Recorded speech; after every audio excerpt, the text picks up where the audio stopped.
ভাই আমি একটা কথা বলেছি, কথাটা ভাইরাল হয়েছে অনেক। মানুষ মানুষের অবস্থানকেই ভালোবাসে। মানুষ কখনোই মানুষের অন্তঃসত্ত্বাকে ভালোবাসে না। অবস্থান আপনার ভালো, আপনার পিছনে মানুষের অভাব থাকবে না। আজকে আপনার ক্ষমতা আছে, পাওয়ার আছে, খ্যাতি আছে, ইত্যাদি আছে, মানুষ দেখবেন পিছনে ঘুরঘুর করছে, ঘুরঘুর করছে, এবং এরা কিন্তু সবাই সবার স্বার্থেই ঘুরঘুর করছে। এর বাইরে আল্লাহ পাক কিছু মানুষের মনে আল্লাহর পক্ষ থেকে মহব্বত দেন, এটা আলাদা বিষয়। আপনি মানুষকে সন্তুষ্ট করতে পারবেন না।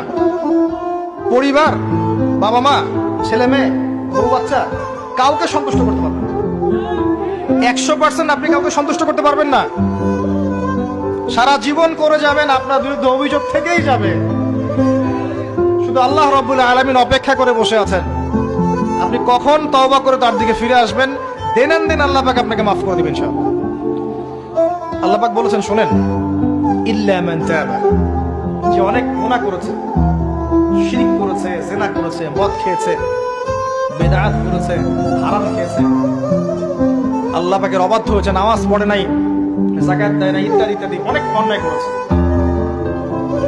একদিন তওবা করে ফিরে এসেছে। আল্লাহ পাক বলেছেন ইল্লা মান তাবা, যে ব্যক্তি তওবা করে ফিরে আসলো, ওয়া আমানা, এবং ঈমান নিয়ে আসলো, ওয়া আমিলা আমালান সালিহান, এবং এখন থেকে সৎ আমল করা শুরু করলো, হোক সে নারী বা পুরুষ, যে কেউ, যে কোনো বয়সের, যে কোনো বর্ণের, যে কোনো ভাষার, যে কোনো দেশের, এগুলো কিচ্ছু যায় আসে না আল্লাহ পাকের। ইন্নাল্লাহা লা ইয়ানজুরু ইলা আজসামিকুম ওয়ালা ইলা সুওয়ারিকুম ওয়ালাকিন ইয়ানজুরু ইলা কুলুবিকুম ওয়া আমালিকুম। আল্লাহ পাক শুধু কলব দেখেন, আমল দেখেন, রক্ত মাংস বর্ণ এগুলো দেখেন না। আল্লাহ পাক ফিরে এসেছে, আমল, ঈমান এনেছে, আমল সালেহ করেছে।